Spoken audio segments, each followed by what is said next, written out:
Hello, today I will read Leviticus chapter 14. Uh, it's the same subject with um, it, in the chapter 13 it was about regulations about infectious skin diseases and regulations about mildew, and now it continues with cleansing from infectious skin diseases and cleansing from mildew. Let's read. The Lord said to Moses, "These are the regulations for the diseased person and the time of his ceremonial cleansing when he is brought to the priest. The priest is to go outside the camp and examine him. If the person has been healed of his infectious skin disease, the priest shall order that 2 live clean birds and some cedar wood."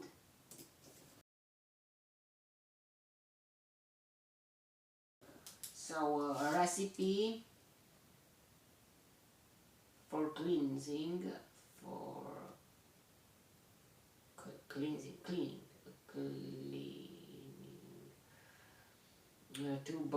2 clean birds.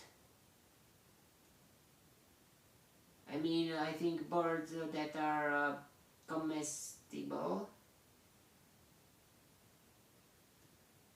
and cedar wood. Scarlet yarn,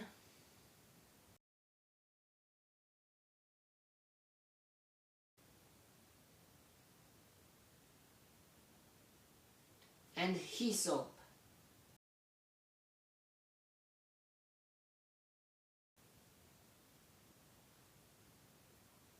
Be brought for the one to be cleansed. Then the priest shall order that one of the birds be killed over fresh water in a clay pot. He is then to take the live bird and dip it together with the cedar wood, the scarlet yarn, and the hyssop into the blood of the bird that was killed over the fresh water. 7 times he shall sprinkle the one to be cleansed of the infectious disease and pronounce him clean. Wow, 7 times. Then he is to release the live bird in the open fields.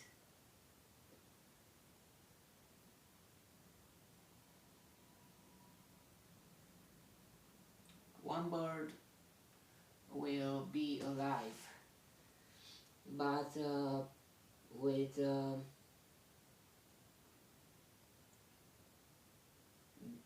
to dip the live bird into that clay pot,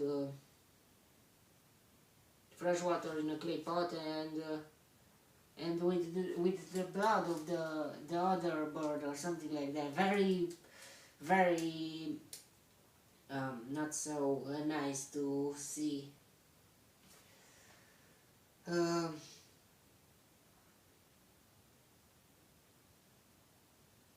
The person to be cleansed must wash his clothes, shave off all his hair, and bathe with water. Then he will be ceremonially clean. To be sure that there is no other some leftovers from the disease, some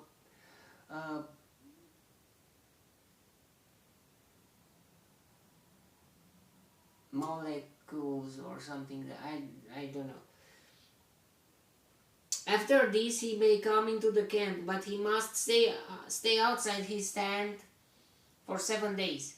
On the 7th day he must shave off all his hair. He must shave his head, his beard, his eyebrows, and the rest of his hair. Even eyebrows, wow. But maybe even this kind of I don't know. He must wash his clothes and bathe himself with water, and he will be clean. On the 8th day he must bring 2 male lambs another thing. They ate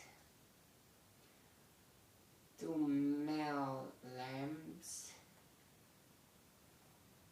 and 1 ewe lamb, a year old, each without defect, along with 3/10 of an ephah of fine flour,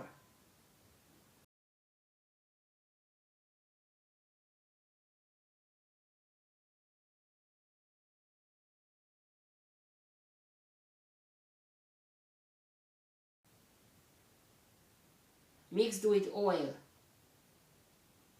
for a grain offering, and 1 log of oil.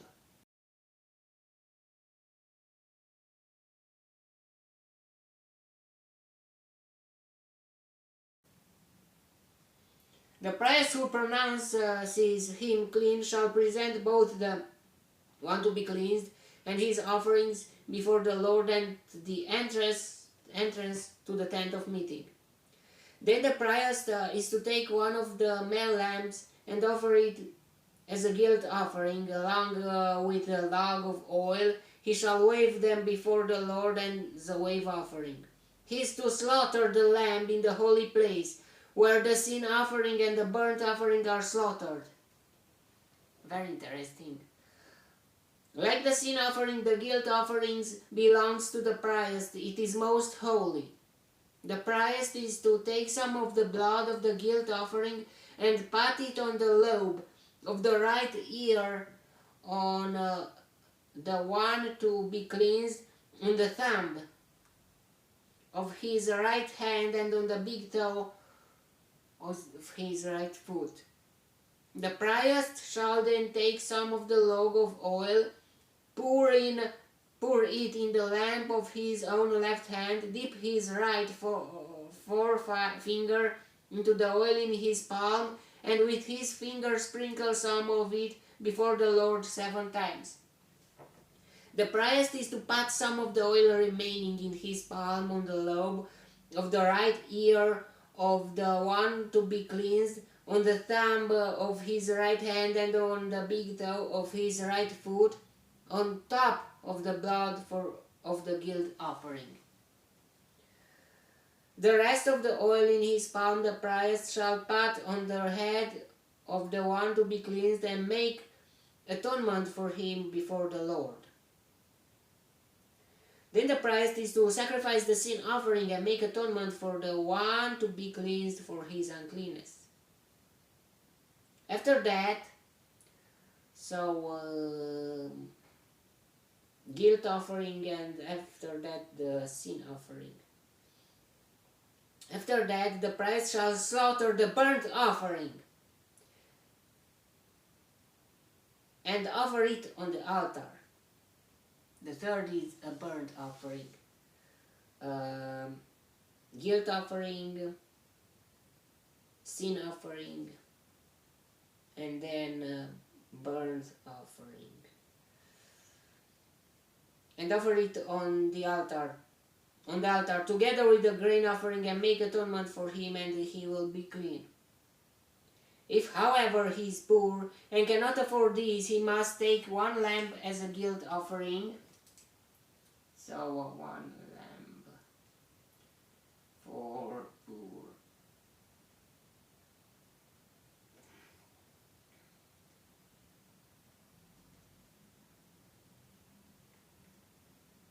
To be waved, to make atonement for him, together with 1/10 of an ephah of fine flour, mixed with oil, for a grain offering, a log of oil,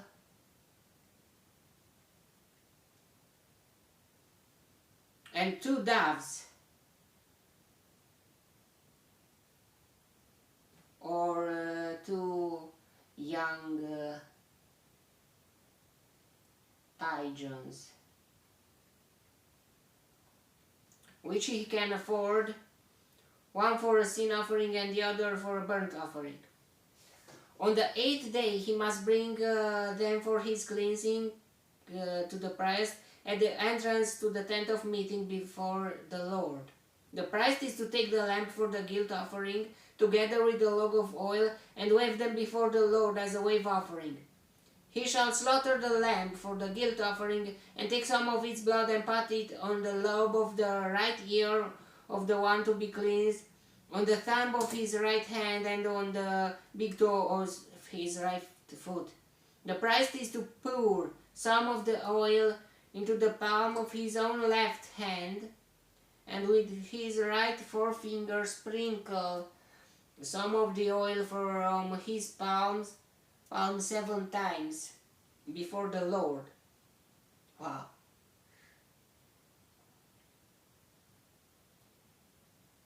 Some of the oil in his palm he is to pat on the same place he pat the blood of the guilt offering.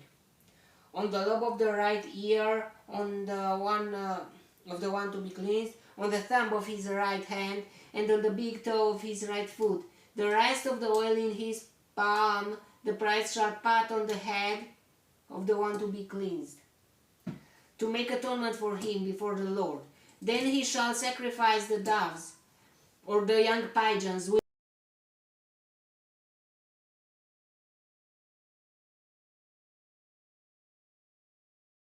which the person can afford, one as a sin offering and the other as a burnt offering. Whoa.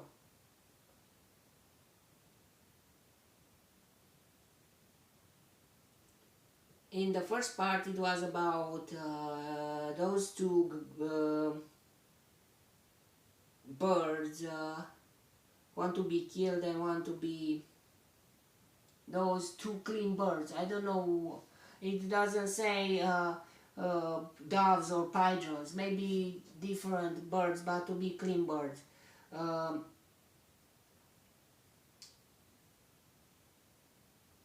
And yeah, and just after that it will be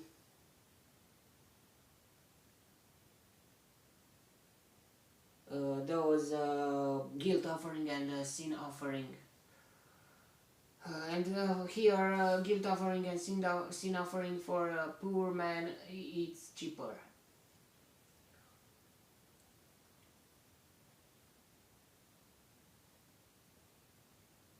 I don't know why, and it's interesting, but for the poor there are cheaper, some things are cheaper because they cannot afford more. And for the rich man, if you have, you can give more, and yeah, it's not the same thing for a poor man and for a rich man to give the same price.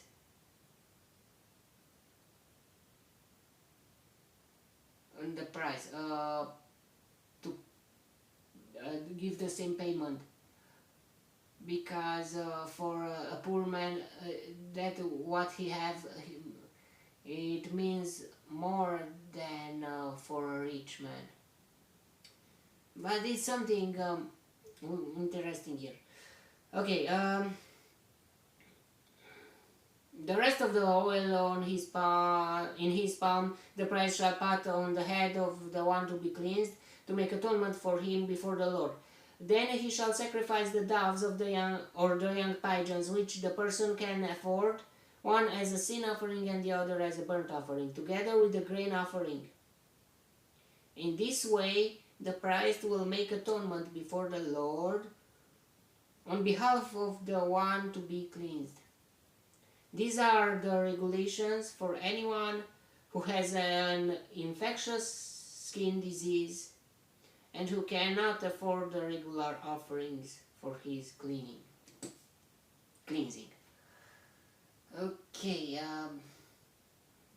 let's continue with the cleansing from mildew for the clothes.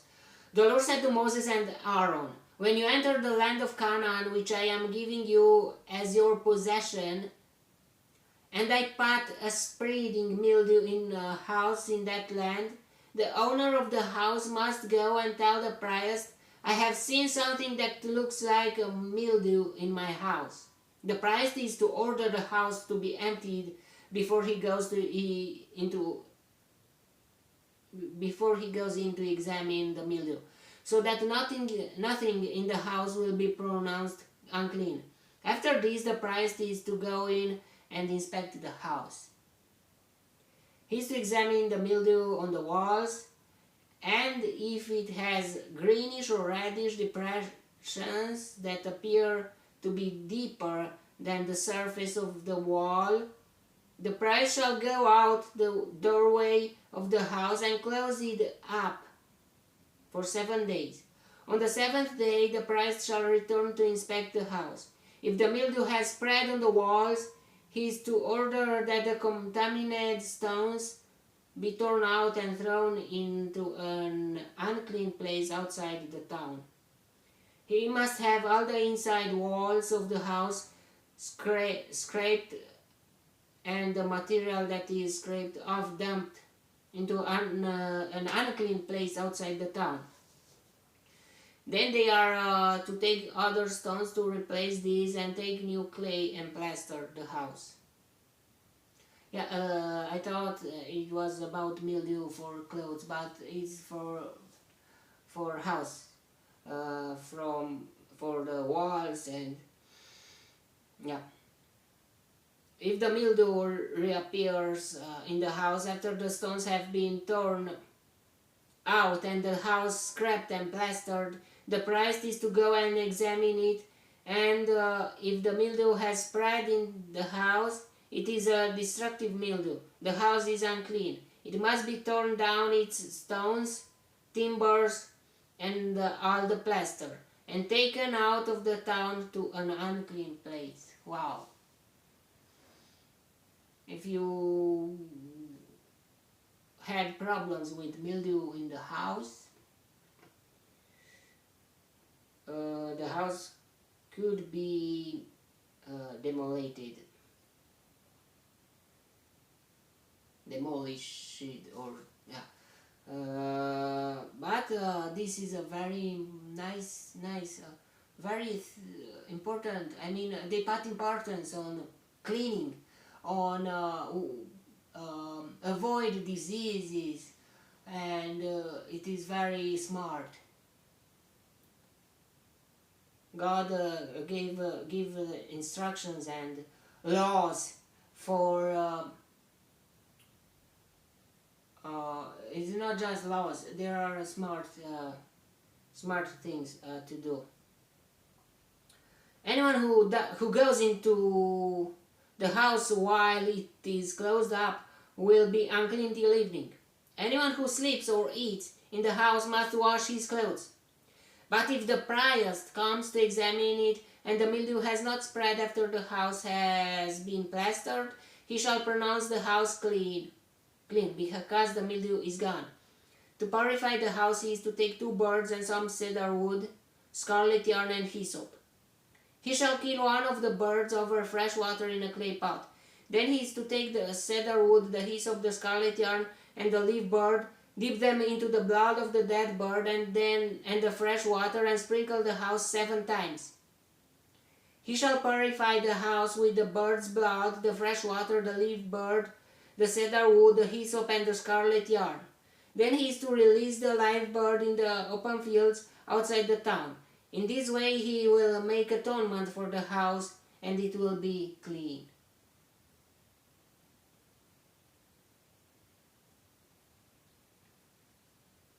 So, yeah, 2 birds, one dead and one live, but dipped into the blood of the first bird, and cedar wood and hyssop and scarlet yarn. These are the regulations for any infectious skin disease, for an itch, for mildew, in clothing or in a house, and for a swelling, a rash, or a bright spot, to determine when something is clean or unclean. Very nice. These are the regulations for infectious skin diseases and mildew.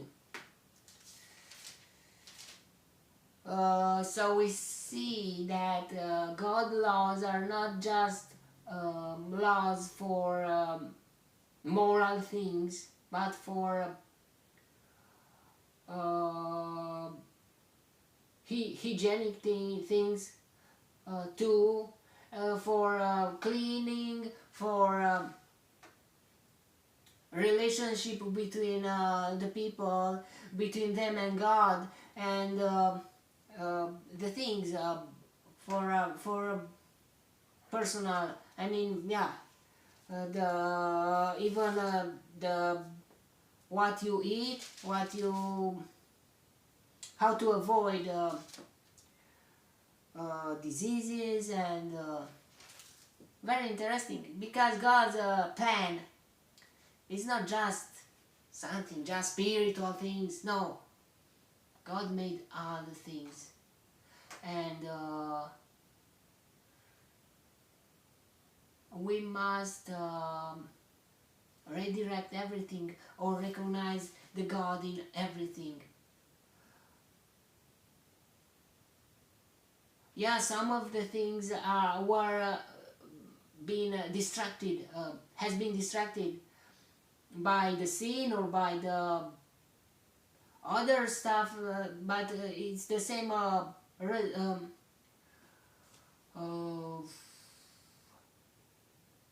because the death appeared because of the sin, so it have connections. The diseases, everything bad, it has a connection, and everything good, another connection. But if someone are mixed, a good thing cannot be mixed with bad. If it's mixed, then the conclusion that is that thing is a bad thing. It depends on what's the thing, but in general, yeah, a good thing cannot live with a bad thing. They are separate, but a bad thing with a good thing, it's because it's not the good thing. It still is something good, but it will be rotten up or something. It will be eaten by bad. So yeah.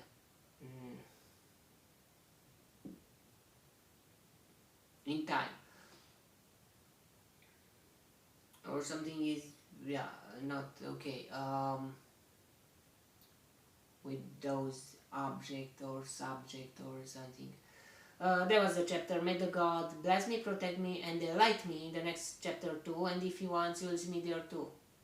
God bless you all, and goodbye.